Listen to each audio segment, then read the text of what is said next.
Okay.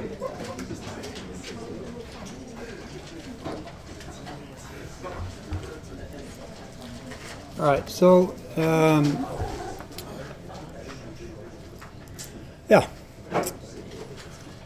So we're gonna kind of change gears in the course now, unless there's some hanging questions or discussions or on your side related to what we've called PVT.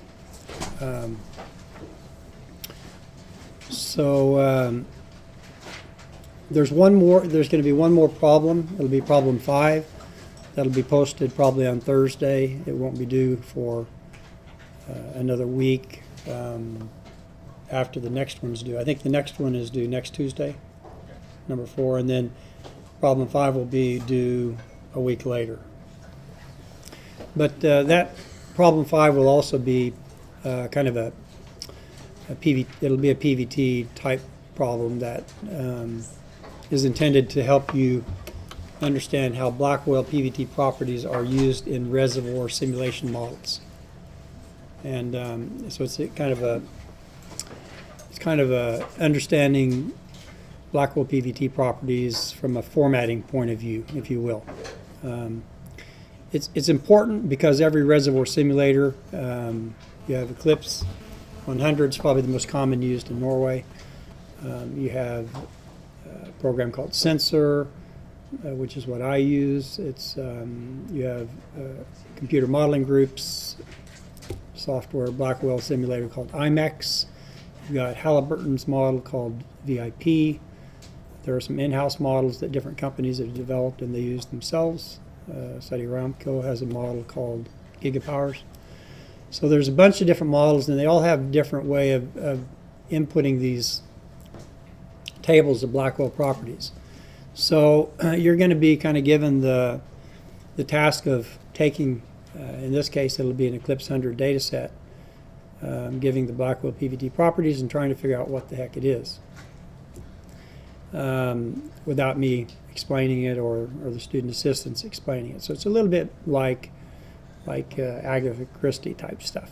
Okay, you know that there should be a gas table and for gas phase and an oil table for oil phase. You know that there should be saturated properties for each phase, and there should be undersaturated properties for each phase.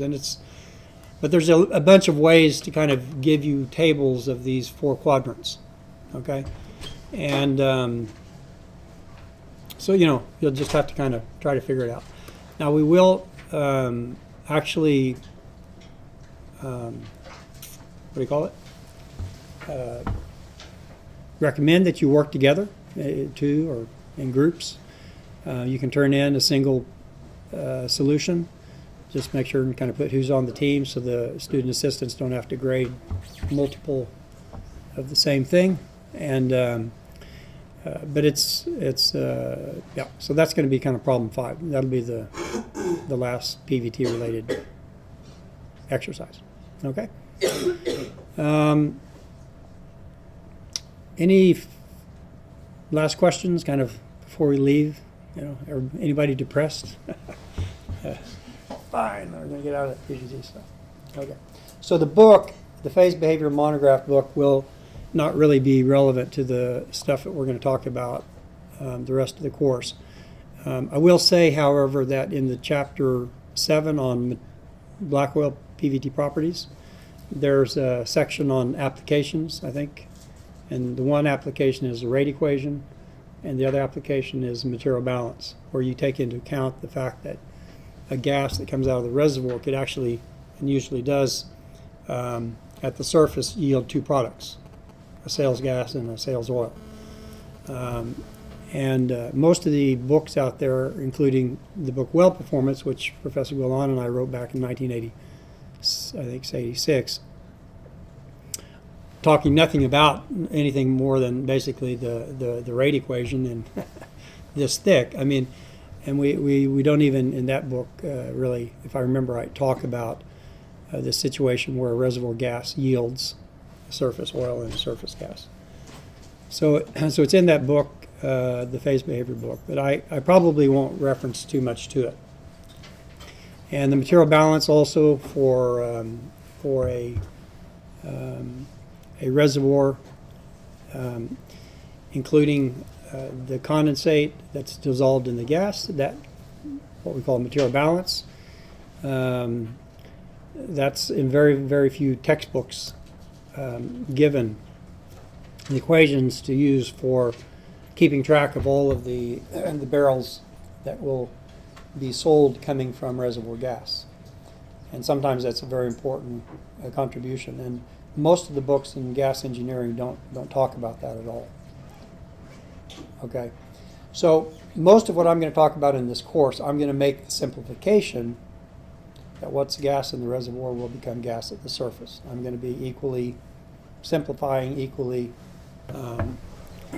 you will, simplifying the problem to what it's not real life, but that's what I'm going to do in this last part of the course. We'll mainly be talking about gas flow and gas material balance. We will touch on oil a bit, but not too much. Okay, and the idea is that this course just introduces these topics of the rate equation and the material balance that will be covered more in other courses later, in some of the other reservoir and production courses. So this kind of just gives you that introduction. It also shows you how you can use PVT properties, for example, of gas, how they fit into engineering calculations.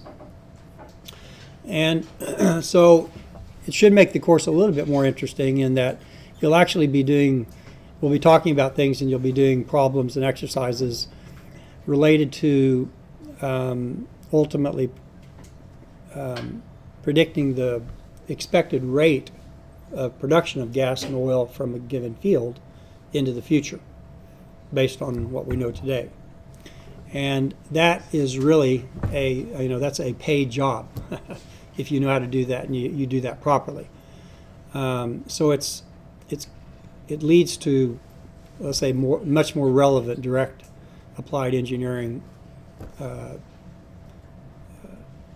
stuff than the pure PVT, which not very many people can make a living off of PVT.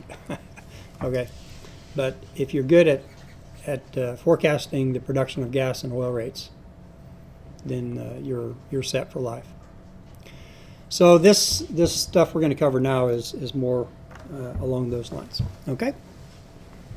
So any questions before we leave the PVT? Okay, we're good. All right. So we're going to start by talking about Darcy's law.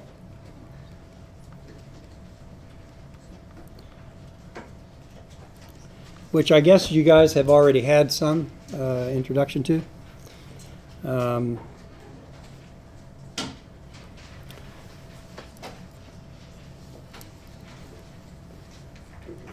We're going to look at both for liquid and gas.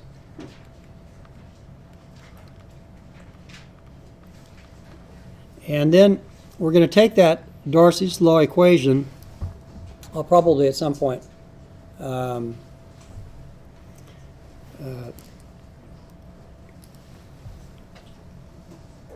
introduce variations on Darcy's law when it doesn't apply. Not at the beginning. We'll use Darcy's law to derive what I'm going to call rate equations.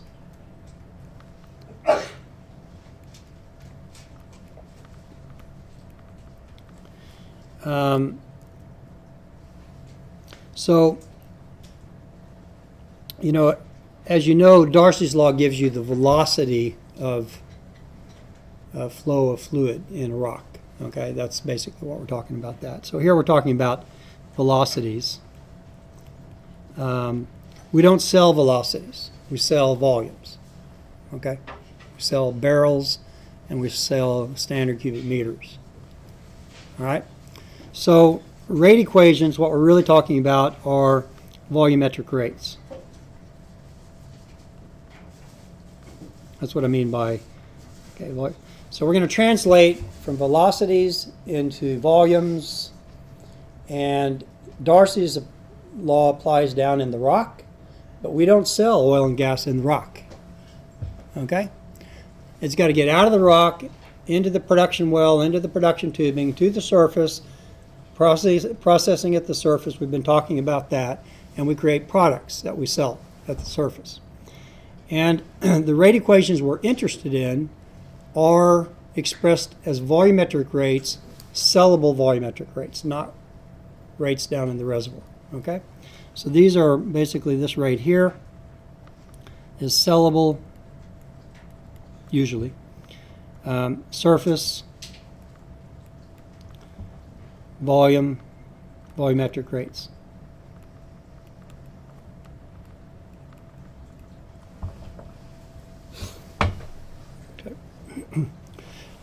So we have to combine Darcy, which talks about the flow in the reservoir rock, with PVT. Okay? Because what happens to the oil when it goes from the reservoir to the surface? We know. We've been talking about that. The oil shrinks, right? So we need to know how much it shrinks. Does it shrink 5% or 50%? That's PVT. Gas. The gas doesn't shrink when it goes to the surface. The gas expands. But does it expand 50 times or 300 times the volume? We need to know that. So we're merging Darcy's law, flow in the porous rock, to the surface. So we have to combine Darcy plus PVT. So to do that, we have to add some PVT here.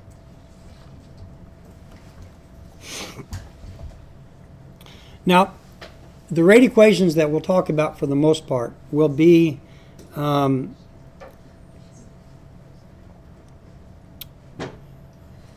relating gas, that's the symbol for the surface gas, as you know, or surface oil, or both, as a function of the flowing bottom hole pressure. Okay, the flowing bottom hole pressure. Basically, that's what we're interested in.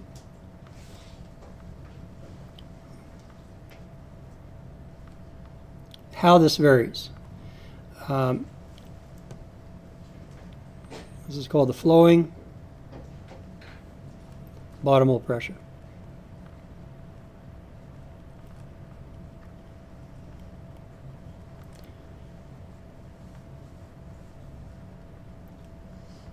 BHP is a very common term you'll hear and see used, bottom hole pressure. Sometimes it's shut in, it'll be shut in bottom hole pressure, and sometimes it's flowing bottom hole pressure. Okay? But primarily we're interested in how these rates will vary as we change the flowing bottom hole pressure. Now, we don't send the smallest engineer or the smallest, I don't know, whoever you want to send down the well, you know, to control the pressure down there, right?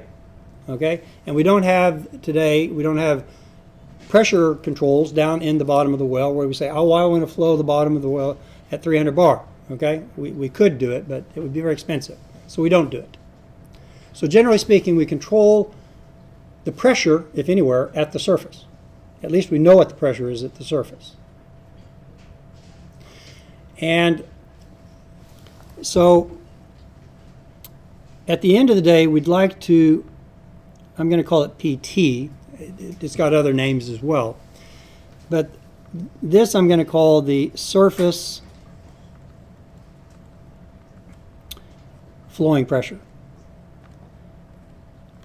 And because we don't always, but we normally produce the gas and the oil through a production tubing, T for tubing, right? That's why I call it PT. So it's the tubing head pressure while the well's flowing. And that I can actually control with a choke. I can choke. If I make the choke smaller, pressure goes up in that. If I open the choke, that pressure goes down in general. So the surface flowing pressure, I'm going to call the symbol T. Okay? It might be called, flowing tubing pressure. Different people have different terms for this. This is not so standardized, flowing tubing pressure. That's what and ultimately, we'd like to know how the gas and the oil rate change as a function of flowing tubing pressure. Okay? because that we can directly control. But most of the equations most of the rate equations are given as a function of flowing bottom hole pressure. Okay? And the link between these two guys, I should say these two girls, because today is Women's Day. Okay? And congratulations for those of you who are celebrating, and all of the guys should be celebrating. Hopefully all of the women as well. So the relationship between the bottom hole and the surface, this is very important. And this is if you want to become a production engineer, you can choose reservoir engineering. You kind of stick with Darcy down in the rock. Okay? Production engineers, they kind of take the fluid from the rock and then they handle it all the way to the surface. Maybe they do some processing to make themselves feel more intelligent, and they don't just measure pipe. So you can be a sophisticated production engineer, or you can just measure the pipe length, and you're still a production engineer. So this is production engineering. Okay.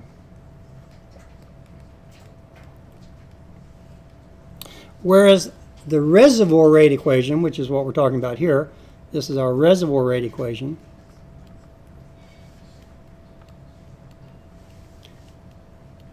That's generally used by reservoir engineers. At least we should have a say in it. Production engineers will often steal it from us and try to use it. So the pressure drop between down in the well to the surface can vary for many different reasons. Okay, obviously gravity is one of them, because the length can be kilometers. Okay, and you've got density of oil or density of water or gas, and so it's going to have a pressure difference simply because of a static column, a fluid, so gravity. And then you got friction, hopefully. If you don't have friction, you're not producing anything, right? Okay, and if you have no friction and you're producing something, you probably designed the size of the tubing wrong. Okay, because you can put a monstrous tubing in, which means you had to drill an even more monstrous hole just so you didn't have any friction. Oh well, friction's not good. Well, if you get rid of all the friction, it means that you got such big pipe for the amount of flow that you've overdimensioned, and the well costs 3 times as much as it should. Okay, so you're going to have some friction, and you're going to always have some gravity. So there's going to be a difference in pressure because of these two reasons. Okay? And the gravity is mainly dependent on the density of what's going through the pipe, water, oil, and gas. We know all about PVT, we're experts. And the friction part will depend on the size of the pipe. If you put in a straw, then you can have too much friction, right? And you put in a monstrous tubing and you lost your job because, well costs so much money. You got no friction. And then somewhere in between, the friction is going to be mainly a function of pipe diameter. The velocity, according to the Reynolds number, you've heard about Reynolds, right? Reynolds number. And the velocity, the viscosity of the fluids flowing through, and what else? This is not my area. So friction is a function of velocity and pipe diameter, I think, for the most part. Tubing roughness. Tubing roughness, but what can you do that? You can't polish it, so take what you get from the Japanese or the Germans, okay? It's got a certain roughness to it. The roughness is in there, but you can't do a lot about it, okay? Pipe size I can do something about. And the length. Total pressure drop would be proportional to length. So that's what the production engineer. So if you think it's exciting, gravity and friction, then you should become a production engineer. Okay. Now you can become a transportation engineer. They call them flow assurance engineers. Okay. But there's not that much gravity going on, so it's kind of like you got to really be in love with friction. Okay. And then that's you can become a flow assurance engineer. Design pipelines in the system, gathering systems. Okay, so the rate equations is basically going to give us how the surface volumetric rates vary with this pressure here. And this one we can control directly. And this one we kind of control indirectly.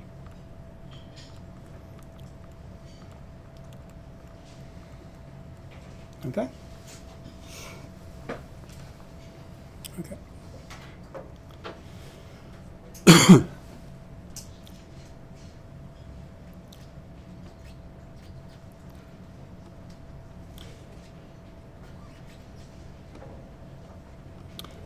Now, the other thing about these rate equations that we'll be talking about, for the most part, is that they will assume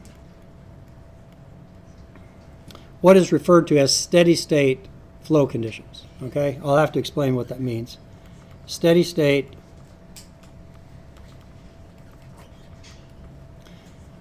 flowing conditions.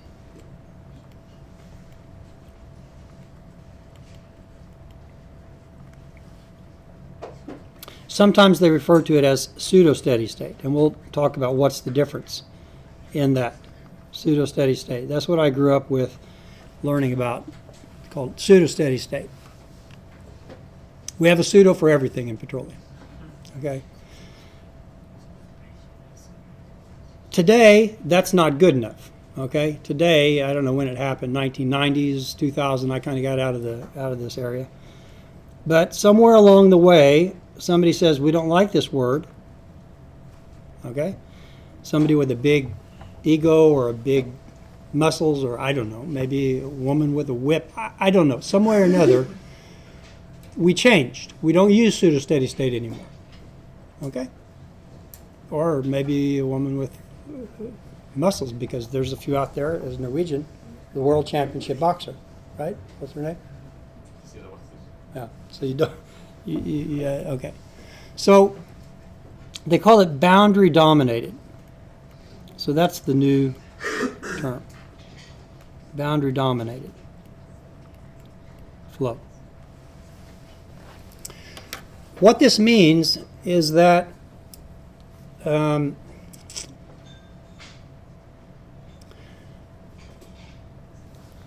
approximately, okay, what that means is that the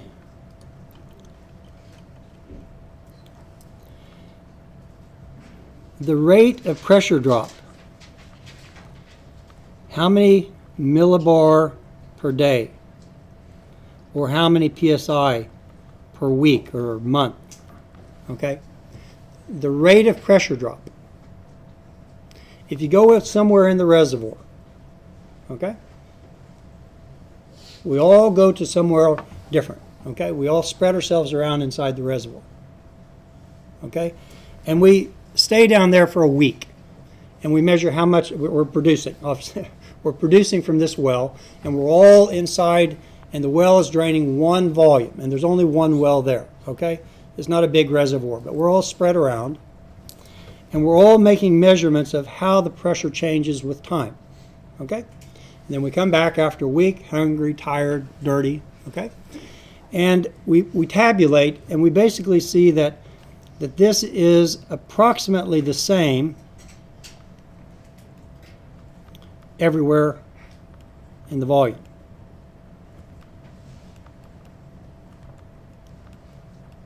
Being drained. Okay? So a couple of us went all the way out to the edge. A couple of us stayed near the well. We claustrophobic people. We have to kind of jump into the well once in a while to get elbows, and then we go back in. And then some people are in the middle. So if we're in a condition where everybody, we come back and we note these numbers, 0.0256, we get another 0.0254, and all of these numbers seem to be about the same, then it's in a steady state condition. Okay? We're depleting the reservoir uniformly at that point. Okay? That's what it means. Or that's what we mean by this. Okay? Is there a question about that? Also, is it also constant with time? No, that could, because we might change the rate. Usually the rate will change, and then the rate at which it depletes will change. Or even with a constant rate, the compressibility of the system could change with time. Gas comes out of solution, becomes more compressible, and the rate of pressure change gets slower when you get gas out of solution. So no, the number this week and we have to go back in next year, crawl back in the reservoir, okay? We do the same experiment in a year, the number will not be 0.0256 necessarily. It could be higher or lower. Depends on the rate of withdrawal and the compressibility of the system. Okay? But the point is that there won't be much variation amongst all of our measurements. That's what we mean by steady state. Okay. Steady state, if you use pure steady state, that is saying that this number will not change with time. Okay? And that just never happens usually. Okay? That's almost never going to happen. The only way that might happen is that you inject in some wells at the same volumetric rate as you produce. Okay? So everything gets into kind of a steady state. So if you do that year after year after year, you inject the same amount that you produce, then that pressure drop everywhere will be uniform, but what will the value be? Huh? 0. Okay.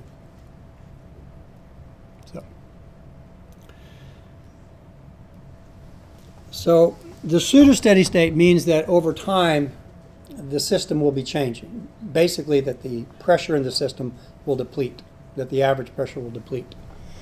But at a given time, the beginning of this year, beginning of next year, if we go make these measurements throughout the volume, you get this kind of result, that these are all approximately constant.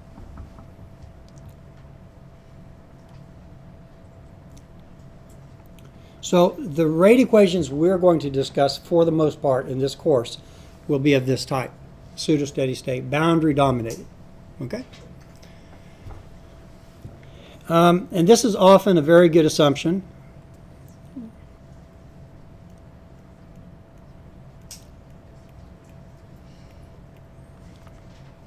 When the permeability is higher.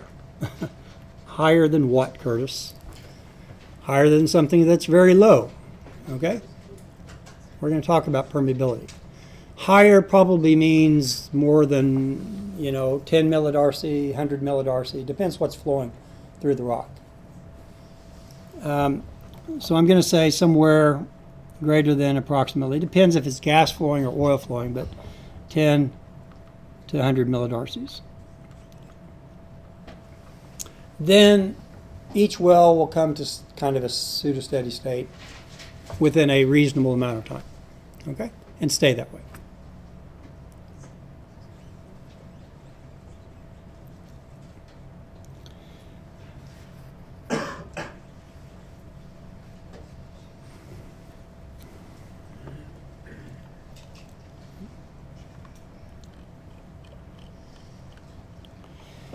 But I don't want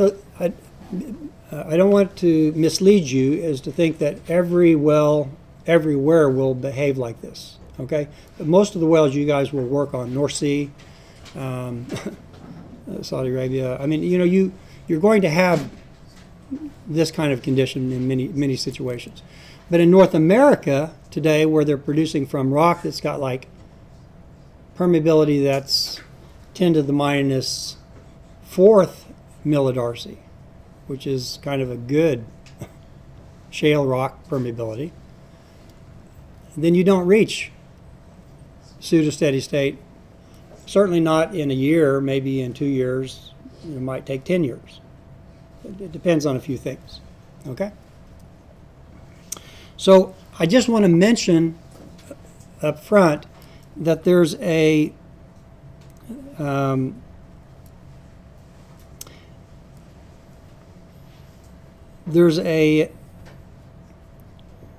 time transition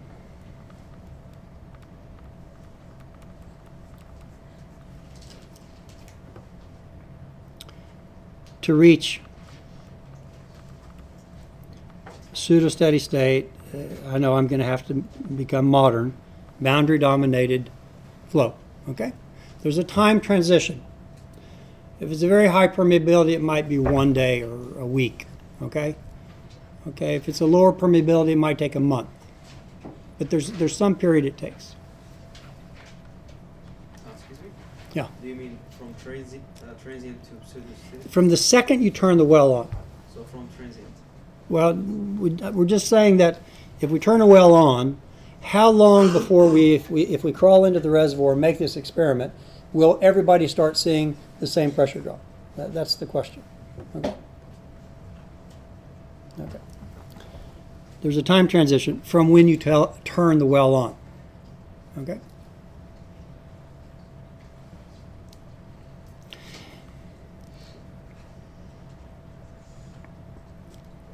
It's like, the way you want to think of it is you go out to a pond, a small body of water, okay, as you're a kid, or you're become an uncle or an aunt or something, or a parent, and you take the kid and you put the rock in the kid's hand and you say, throw the rock into the water. What happens when the rock hits the water? You get these like that, and they move outwards. Okay, so in a sense what we're talking about is when the pressure wave, okay, you start producing the well. The initial pressure is 300 bar. You turn the well on, you bring the pressure to 200 bar. It's miraculous. You just 200 bar. And what we're now going to look at from above is kind of like this pressure wave, how it moves outwards. Okay? In a similar way to the rock waves going out from a rock. And when that wave from the rock hits the edge, that's kind of when steady state begins. Okay, it's the time it takes for that first wave to hit the edge. Okay, it's not quite that simple in rock, but that's the good analogy. So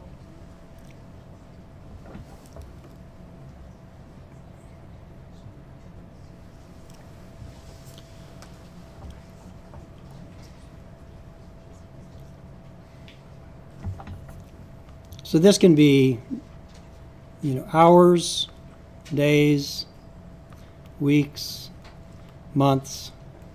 It can be years in the States and the shale stuff, and it can even be decades if you don't put very many wells in shale. One well per section, it might take 10 years before the wells on the other section start realizing that anything's going on in the neighboring section.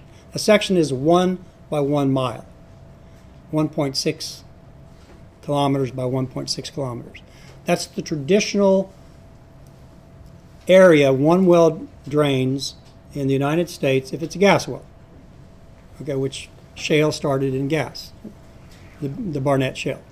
Okay, and so you'd put one well in a section, and if you didn't only kept one well in a section, it might take 10 years before the next section knows that this section is being drained. Now, what is it a function of? Why is it? Okay, so this time transition before it reaches this condition of pseudo-steady state, this time, I'll just call it T star. What is it a function of? Well, it's a function of permeability. For example, in our pond, we don't have any rock, so we don't have permeability, right? So we have to take that away. But what about viscosity? What if our pond was full of honey? Okay? What if the pond was full of honey? You throw the rock out there, I'm not sure what would happen even, but if it had a wave, it would move slower, right? So viscosity obviously has an effect. Radius. Okay? If the pond size is the size of this room, that's a small pond in Oklahoma. You can you get a few fish, they're not very big. But if the pond is the size of this building, or the pond is the size of the whole NTNU, okay, then the time it takes for that first wave to hit the edge is going to get longer, okay? So we're going to just say the area or the dimensions of area, if it's a radial or if it's like, yeah, but basically it's this area. Because what we're talking about, pseudo-steady state is when the entire area pressure is dropping at the same rate. Okay, so if we've got, for example, a pond that looks like this, and we throw it, it's a little kid, you take your little kid, my grandkid's a year and a half old. She's not going to be able to probably throw it more than there. At least that's what I think. her grandpa is a little bit weak, so he may not be able to throw it much further than that. So locally in this little part here, it'll kind of reach a local pseudo-steady state. But if you look at the whole pond, okay, then it's going to take longer. Okay, so it's kind of the total area. You could also say the shape of the area, okay? And it ends up that, because we're dealing with rock, and for reasons we'll not talk too much about in this course, the compressibility of the system, okay? The compressibility, it's a little bit like viscosity, okay? So if it's a very low compressible system or very high compressible system, then it takes longer or shorter, okay? So gas compressibility versus oil compressibility can be a factor of 100 different. I think that's it. Is there anything else I'm missing? Huh? Porosity should be in there. Yeah, I think you're right. Yeah. Here, is it fluid compressibility or rock compressibility? I have to think a little bit. I think porosity's in there as well. Yeah. For some reason, we're not quite sure. Huh? Here, is it fluid or rock compressibility or both? This is always total compressibility. So this is rock or pore plus fluid. Okay?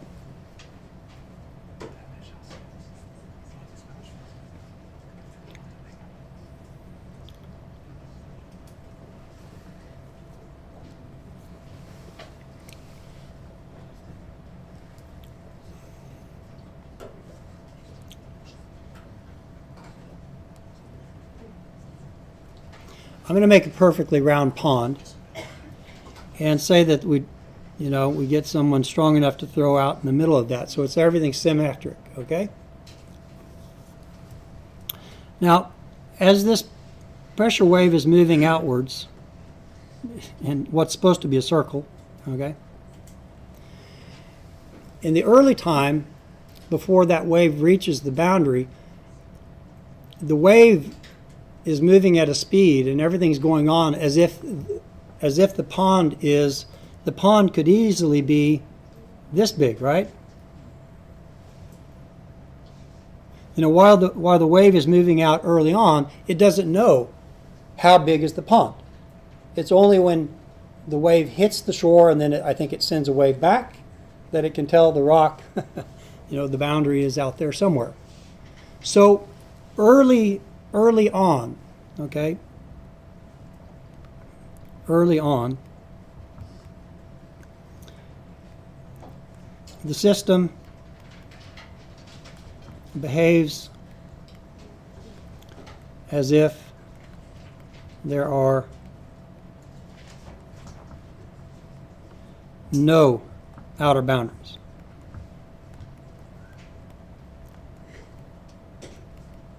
Okay? And we have a special name for that. When I was sitting in your chairs, they called it transient. But that's not a good word because transient means anything that's time dependent. Okay? So this is now called, and more appropriately, infinite acting. Okay?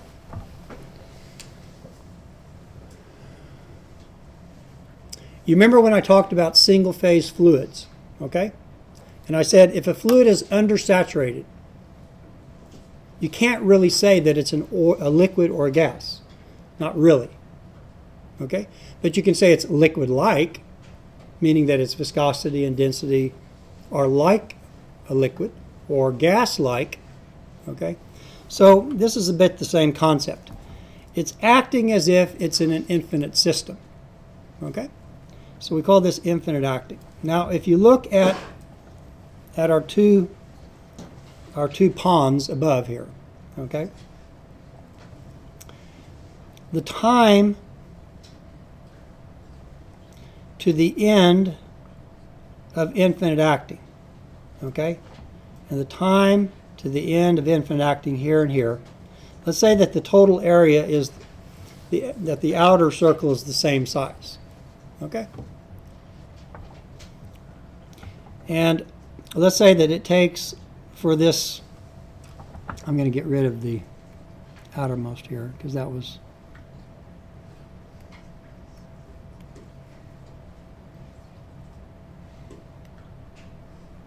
I'm going to try to make it the same size, this outer boundary, the same size as this one here.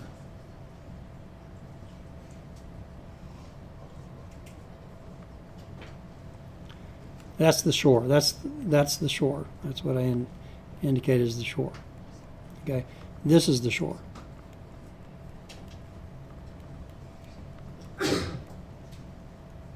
Okay, now if I say that the end of infinite acting for the one on the right is 1 day.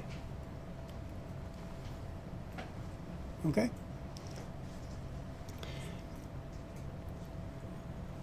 In this system here, when we throw it out here, when will the end of infinite acting be here? It's different. Huh? It's different. Well, as soon as, in a sense, we can forget about that part, but as soon as the waves hit this shore here, okay, it's not behaving like infinite acting. Okay? Not in those directions. So this might be 1 hour. Okay? But the time the two systems start behaving in boundary dominated, okay, it's going to be quite similar, right? So the time, I've got to move all this stuff down here.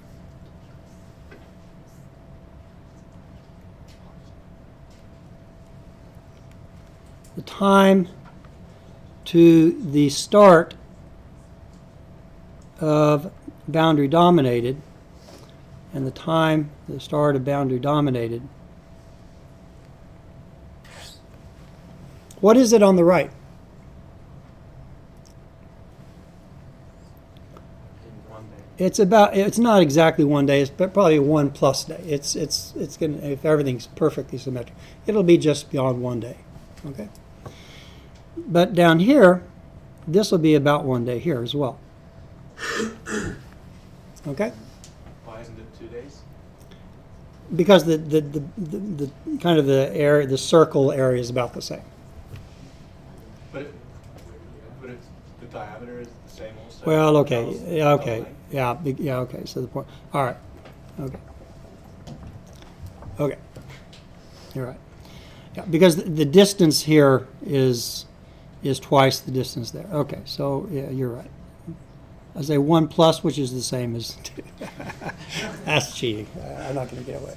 Okay, you're right. It's going to be long, but it's not going to be like 10 times longer or 10 times shorter or anything. It's not going to be like 24 times shorter. Okay, it's going to be on the same order of magnitude. Okay. So the point is that this wave has to travel twice the distance as here. Okay, I stand corrected. Okay, but they're similar. The time the boundary dominated starts is similar. Okay.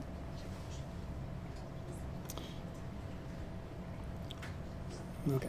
So I just wanted to bring up this idea that I'm going to write all these equations and we're going to look at these rate equations that I developed, and they're all pseudo-steady state or boundary dominated. Okay. They're under the assumption that we've reached this time where all of the outer boundaries are being felt, okay, by the well. And the consequences of that is that basically the pressure is changing, dropping at the same rate everywhere in the drainage area. Okay? So that's all I wanted to say. Okay, so we'll take a break.